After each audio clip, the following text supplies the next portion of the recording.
এ দেখুন কীরকম দিদির বই ছিঁড়বে বলে, বই ছিঁড়তে দিচ্ছি না বলে দেখুন কোলের মধ্যে এসে কীরকম কান্না করছে।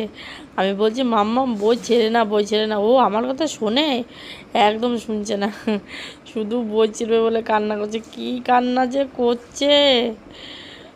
মাম্মাম যায় না যায় না, ছেড়ে দিচ্ছি না বলে কান্না করছে। দেখুন শুয়ে শুয়ে কান্না করবে, কি অবস্থা! শুয়ে শুয়ে কান্না করছে। দিদির বই ও যখনই পড়তে বসবে তখনই ওই বইগুলো ছিঁড়বে, যখনই পড়তে বসবে তখনই ও বইগুলো ছিঁড়বে। বই ছিঁড়তে দিচ্ছি না বলে কান্না শুরু করে দিচ্ছে। দেখুন ওর বই টেনে টেনে নিয়ে কীরকম করে ছিঁড়বে, ওই বইগুলো কীরকম করে ছিঁড়বে। এই দেখো পুরো কান্না, কত কষ্ট! এত যে দুষ্ট হয়েছে দেখুন, বইগুলো টেনে টেনে ছিঁড়বে। ও যেই পড়তে বসে অমনি বইগুলো ওর কাছ থেকে টেনে টেনে নিয়ে আসে, অমনি টেনে টেনে নিয়ে আসে, টেনে নিয়ে এসে ছিঁড়ে দেয়।